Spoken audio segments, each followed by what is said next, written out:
But my maternal grandmother, my first chapter in my book says, "Am I really that ugly?" I remember my maternal grandmother was braiding my cousin. She was French braiding my cousin's hair. And my cousin had long, thick hair. And she was putting these braids, and I'm just smiling as she's braiding her hair. And she's telling my cousin how beautiful her hair is. And so I smiled at my grandmother and I said, "Will you braid my hair?" And her face went like this, and she said, "They don't make tweezers small enough to braid that little nappy mess on your head." And that was my relationship with my maternal grandmother, and my mother, whom I adored her mother. And I couldn't understand why my grandmother couldn't love me. And so that, I think for the most part, in one of the chapters, the beginning of my life, this grandmother that I just couldn't seem to get to love me.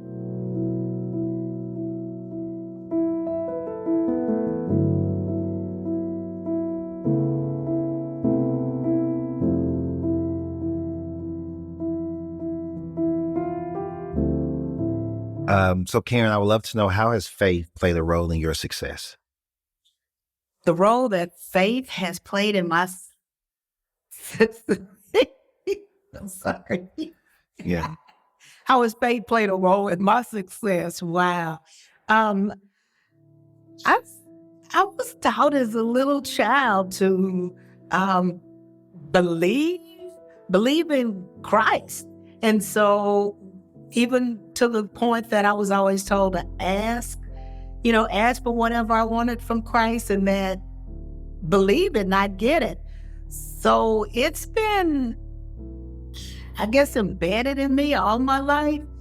And to this day, I believe that whatever it is that I set out to do, whatever it is that I desire, that I just ask for it, and it just comes into play. I've learned to be careful about what I've asked for too, but yeah, that's how I view faith in my life. Tell me about regrets that you've experienced over the years. And if you could turn back the hands of time, what would you do differently? So regrets in my life, I would say mostly when I think about starting a business, because I was so excited that I was able to break down some barriers, if you will, and I wanted to bring everybody up with me. I don't regret being able to give opportunities to people, but I regret titles that I gave to people. I felt as though some of the titles that I gave to people along the way in the company, I did them more harm than good, because I believe that those titles became egos, and that from those egos with those titles created hardship in relationships, and even hardship within the company. So I would say, if any regrets, it's probably trying to do too much too fast for people that maybe weren't ready to be there. To be a little bit more transparent, what regrets come to mind in your personal life? Regrets in my personal life, I would say living in spaces too long, thus bad relationships. I felt as though, I'd say I wouldn't change anything in my life, because that's how I am, the person I am today, because of the experience in my life. So any regrets would be staying in some of the situations too long, waiting on someone to catch up with me, example, or hoping that something would get better. Mm-hmm. And so spending too much time in situations that were dead ends. Okay. And those would be personal regrets. What was a point in your life where you realized your value and you, of course, aligned your actions, mind, heart, soul, and spirit with that, and you launched yourself forward so you can make sure that the outcomes were differently than what they have been in the past? I, I think back on my first marriage when I didn't understand my value. I married a ex-con. We even relocated. Had a fairly decent job. Had gone to school to be a dental assistant, and he had gotten in trouble. He was on parole actually when I met him from Mississippi, and he was paroled to California. And I moved to Mississippi after he had gotten in trouble. They expedited him back to Mississippi. Being that faithful wife, I went back there and I was living in low-income apartments. And he was like 5 hours away from where I was living in this town where his mother lived. And initially I was living with his mother, and I say, after I started watching Lifetime movies, if she had a basement, I would be that person that you found years later where they locked him in the basement, because that's how his mother treated me. She treated me like I was worthless. I mean, she used to say, I don't know why my son would marry somebody as dark and ugly as you. Who does that? Your son's in the penitentiary, and you worried about how dark and ugly his wife is that relocated to be with him. And so, living there, and even after I moved out, when I knew he was going to be paroled again, I moved to these apartments that I felt were where I could have housing for us.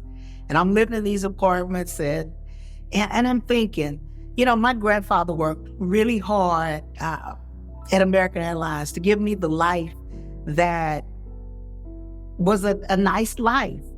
And I'm making all these sacrifices and being so not appreciated. I mean, it wasn't just his mother. He was mean.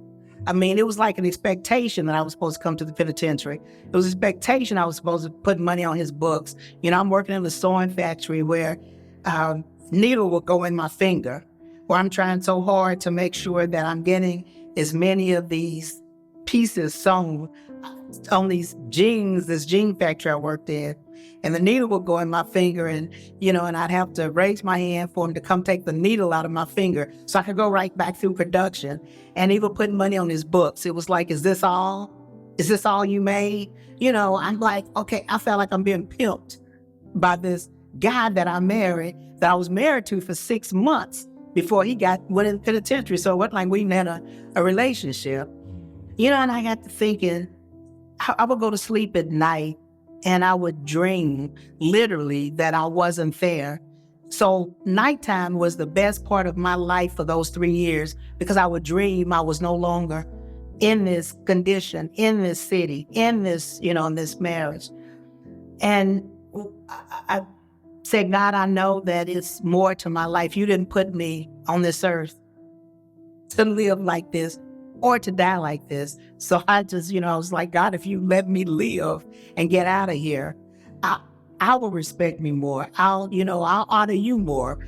And I think that's when I would say the value, I'm worth more than this. This is not how my life's supposed to be. Yeah.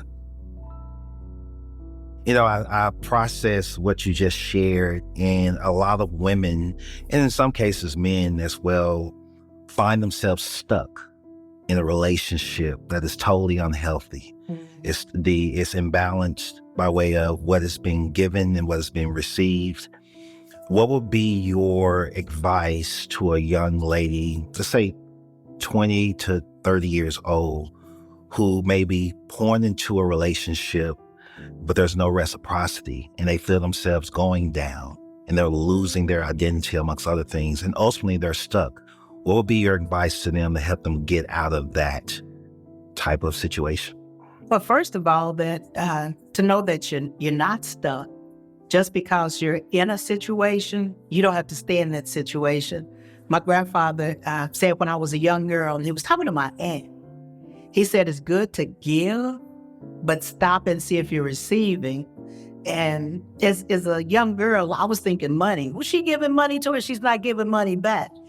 But as I got older, I realized that was everything. Your time, whatever that was, if you're giving someone all your time and you aren't receiving when you need to talk with that person or whatever the case may be. And so to that young girl that feels as though she's stuck there, she's not. Just believe in yourself. Surround yourself with people that lift you up, because most times we're in those situations, our friends look like us. And so we accept that because, well, at least my boyfriend doesn't beat me, or at least my husband works. It's like we make all these excuses that our relationship is better than the other person's relationship, and so it's okay to stay there. But if it's something that you're in that doesn't make you happy, someone that doesn't treat you like the queen that you are, keep it moving. Just again, processing a lot of what you're sharing, knowing your story as well. You come from a challenging childhood where you were considered ugly. It was not only something that a person would verbalize, but it was almost something that they forced upon you, such as your dad's wife and how she stuffed your face into your throw up or whatever that was. And then having to, get older as a young adult and still deal with challenges related to your relationship with your ex-husband, etc. I would imagine there were moments where, of course, you felt less than, but maybe even to the point of suicide. Why should I be here? Right? No one cares about me, et cetera, et cetera. So how did you avoid, I guess, going down that road? And what would be your advice to someone that may be in that situation and they're really thinking about for themselves because they don't understand their value and their worth because of their surroundings? It's interesting you said the road of suicide, because at one point in time, there was a thought of mine. And I won't say it was so much about feeling insecure, but it was a guilt that an adult put on me when I was 18 and moved to California. I moved there with my favorite aunt. And she had this boyfriend. He was a big, tall guy. And I remember even as a little younger girl, when he would come to visit my grandmother's home, and I just remember he was this big old guy. So when I moved to California, I remember him saying that I needed to meet people. I was 18. And I was still a virgin at the time. And he said, you need to get out and meet people. And my aunt worked night shift as a nurse. And so I remember this one Friday night, he told my aunt he was going to come pick me up and he was going to take me out to be around younger people. Technically, he was probably about 15 years older than me. So I guess I didn't think about it. I was just excited about getting out to meet people. So I didn't drink anything like that. I would say my father gave me my first drink when I was like 16, but that's a whole nother different story. So alcohol, I didn't like the taste of alcohol from being young and him giving me alcohol. So I remember we went to this bar and he ordered me something to drink. And I didn't really want to drink it because I thought about that taste that I had early on in life. And so he said, you need to drink your drink. And so I picked it up and I took a little sip and I was like, this is just as nasty as I can remember. And then he's talking, laughing with people. And then he comes back over and he picks my drink up and tells me, you need to drink and drink. So I'm sipping on some more drink. We were probably there maybe about 45 minutes or so. He says, well, we're going to go somewhere else. So finish your drink. I finished my drink. We go to somebody's house party that he knows, or dominoes. They were all sitting around eating, drinking, and playing cards and dominoes. Pours me a drink. So we repeat the same thing till all I can remember after that is I woke up in a motel room and I don't have any clothes on. And he's in the bed next to me. And I'm looking around. I remember looking around the room, and it was pornography on the television. I'm looking in the corner of the television, and I'm looking at me, and I'm looking at him. And I'm seeing my aunt's face. And I'm like, what did I do? What did I do? Because I'm lying here, naked with her boyfriend. And so I got up out of the bed, and he's just laying there snoring. And I got up out of the bed, and I remember looking out the window, and there was a swimming pool. I can't swim. And I thought, if I just fall off in that pool and die. Because at that point, I felt I'd rather be dead than have to face my favorite aunt. And how did I get here? What did I do? I put all that on me. What did I do to put myself in this situation? And I did. I went outside, and the closer I got to that pool, I could see my grandmother's face. My grandma raped me, and my grandmother said, she said, Cam, there are certain sins that God doesn't forgive. And killing yourself was one of those sins. And I could see my mother, I'm the second child. I could see my mother's face. And how she gonna explain to my younger brothers and sisters how their sister died.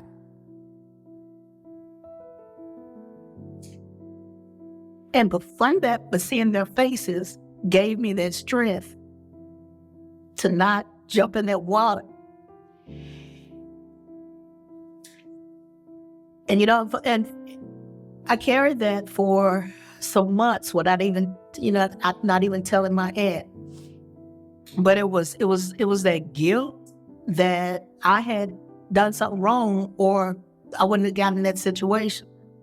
And I remember saying, I need to talk to somebody. I need to talk to someone. And I'm going to have to tell my aunt, because I need for her to forgive me for something she didn't even know. But the crazy thing is, when I went to talk to her, when she came home that morning, and she came in the house, into her apartment that I was staying in, and I was just staring at her. And my aunt said, what did he do to you? And I say that because, like I said, I put that on me. And so many times we're in a situation that somebody knows. And sometimes if we just open up to someone that we feel loves us, and even though I felt like it was my fault, I loved my aunt more than anything. And obviously she loved me more than anything too, because she knew. And when I said, we were able to embrace each other, she cried, I cried, and I got past that. And I say that to that young person that feels like they can't get out of this. I used to hear this saying, joy comes in the morning. Just keep on living. Don't just find somebody that you feel you can talk, or even if it's someone that you don't know, that you may have seen, if they don't know who you are. Now, I won't say that you don't know, but they may not know who you are, but someone that you have respect for, whether it's a teacher, whether it's a preacher, whether it's, that neighbor down the street that's always speaking to you, go talk to someone and release that, whatever it is that's bringing you that much pain. Okay.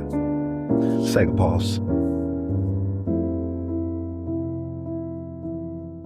By you being wedded young, married at a young age, now coming out of that relationship, being single, how difficult was it to transition from being in love, head over heels, holding down your significant other, to now that no longer being the case, you're having to transition into, being single, and I guess trying to redefine your life? How was that transition for you? Free. That transition felt free. Okay. You know, the crazy thing is because during my first marriage, I obviously had low self-esteem. And I mean, he was so mentally abusive. He used to tell me that I should be happy that he married me because as ugly as I was, I'd never get, anybody else. And I believe that.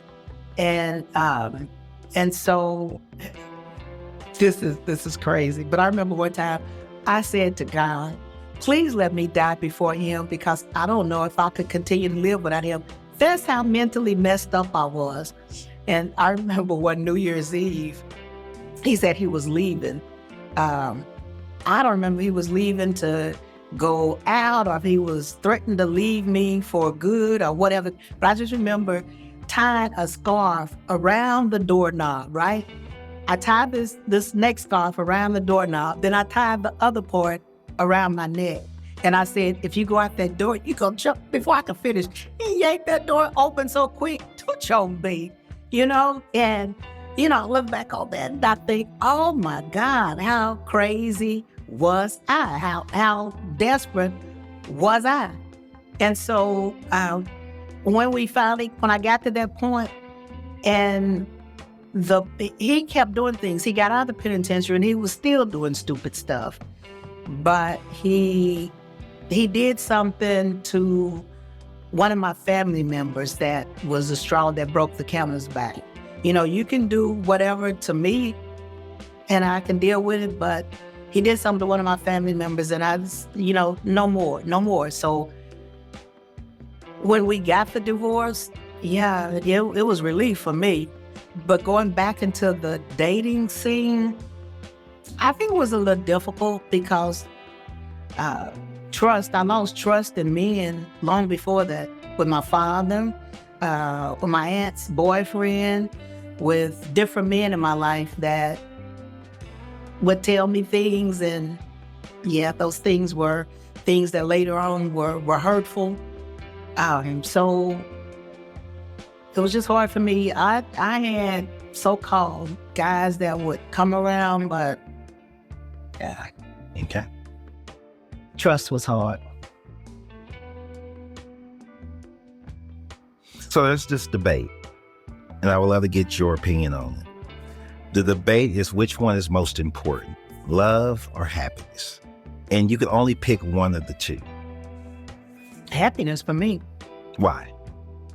Because I feel like if I'm happy with myself, you know what? I might have to flip that. You said you can pick one. Only one. Okay. I'll say love. And I'm going to go with love because I feel like if I love me first, then I can love someone else. And in loving that person, the things that I would do would make me happy and hopefully make them happy because I love them enough that I'm giving my all. And so for me, because I am a giver, that makes me happy to see someone else excited or happy about whatever it is that I'm the love that I'm pouring. So I will always say love. Well, your background doesn't suggest that you loved you first. No, I definitely didn't. Right? I didn't. Okay, how did you get there? I felt like if nobody else was going to love me, I needed to learn to love myself. But my mom, my grandparents, I feel like they truly loved me the best way that they knew how. And especially my grandfather, it was putting a roof over your head. If I put a roof over your head, that must mean I love you. My grandmother, if I'm cooking for you, taking care of you, that must mean I love you. And my mother being a young mom, hers was trying to give us whatever she could. And I think in her mind that meant, that was love. And they all three of those people were important parts of my life. And I do appreciate what they gave. But the hugs, I think I lack those. I know I lack those. Or someone saying, you can do this. And my mother did later on in life. But at that point, I think I had started loving myself because I felt like my sister used to say, people treat you the way you treat yourself. And I felt like I allowed people to walk on me because of me walking around with my head down and feeling like I was less than. And so when I was saying, I don't care, when I learned to say, I don't care how you feel about me, I love me. And I know I said it so much that I really started believing it. And I believe that to this day. I love me some Karen. So it was therapy, and a lot of it was self-therapy. Do you feel like you loving yourself has played a significant role in you gaining the confidence that you possess today to make you kind of this mogul of a person? Most definitely. Okay. Yeah, loving me and not worrying about the rest of what everybody else thought about Karen. Mm-hmm. Certainly molded me into being the Karen I am. And I'm an enigma. And so I'm that person that when you say I can't, then I'm gonna show you that I can. And so and I'm gonna even say that, loving all those challenges that were put in front of me to overcome those challenges and that just, I love the hell out of that, I tell you that, overcoming those challenges. You've launched a podcast, and why? The podcast is a spinoff from the documentary. The documentary been a spinoff from my autobiography, which goes back to my life, talking to people along the way that I would share a story, how I overcame something. But most of those stories were shared to them because something they were going through. And I wanted to let them know that, you just keep on, the sky's the limit. So with the autobiography came the documentary to try to reach a broader audience, to be able to encourage, motivate, mentor, however that is, to help someone that is stuck to get unstuck, that has low self-esteem to raise that head up, that doesn't love themselves to learn to love yourself. Now, the podcast, because there are so many phenomenal women in the world that we see that finished product. And even with the age I am today, I'm not finished, I'm not finished until that last breath. I'm still a work in progress. And so the same thing with all these women that we see, other women see, and they see them as this great doctor or this great attorney or this great business entrepreneur. Or politician. Our politician. That those people are human and we all have a story. And our story, just because this is where we are today, that doesn't mean that's how we started. And so with the podcast, it's trying to, again, bring women together to motivate each other. Or if there's someone that watches the podcast that needs a mentor, that one of the women that they saw on the podcast will be able to be a resource or support, or just, like I said, that encouragement to get them to the next level.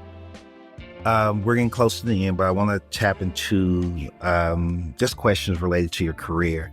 There are a lot of African-American females that are aspiring to reach their full potential by way of business.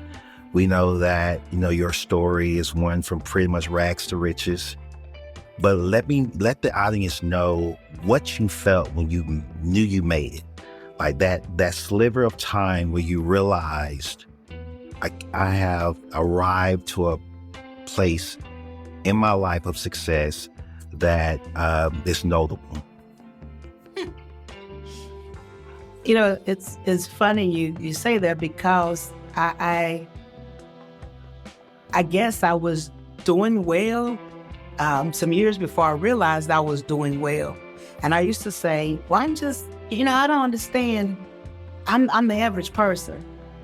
And my niece kept saying, you aren't the average person. The average person doesn't live like this. The average person doesn't make this, but the average person doesn't have a business. And I think for me, it's kind of like that. What is it? The crab that was in the hot water, in the boiling water, because the water was getting hotter and hotter and hotter. They didn't realize the water had gotten that hot. And so because I was working so hard and doing so much and trying to build and create opportunities for others, and I just didn't realize that the company was where the company was, and financially I was where I was until I one day, I think, went to buy a building. I think that's when reality hit. So the building I was renting from, the guy asked me about buying the building. And so I asked him, I said, well, what are you trying to sell the building for? And he said, $1 million, maybe it was $1.5 million. It's clearly, I can't afford a building for $1.5 million. And I went to the bank to see if I could get a loan.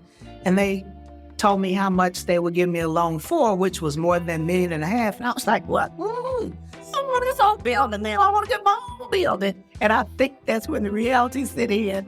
And even when the bankers would come to my house for me to sign documents, where I remember when I was trying to get on the, trying to get an appointment with the banker, and it's like 2 weeks out, 3 weeks out, because you're small business, and we'll get to you when we get to you. And so when one of the bankers came to my house to sign money, I was like, well, look here, maybe things are better than I think they are. So I think those were those points that I was like, okay, I'm doing a lot better than I used to do in life. That's really good. That's really good. Very inspiring. How do you stay humble? Because I didn't get this way by myself. Because all of the great people that sold into me, as far as when I wanted to start a business, or even when I wanted to try to get a promotion on a job, people that let me bounce questions off of them, or do mock interviews, or when I didn't have money to make it from the next paycheck, that someone loaned me that money. And so those things, I say, are very important. When someone invests in us, however that is, even, loaning us some money, those things are so important, because that's something someone else didn't have to do. Their time, their money, their whatever. And so where you say the humbleness, it's knowing that I didn't get here by myself. I love to say this as far as our scripts. We're the writer and the producer. And if we don't like the way that things are going, then rewrite, and keep rewriting until you get it the way you want it to be.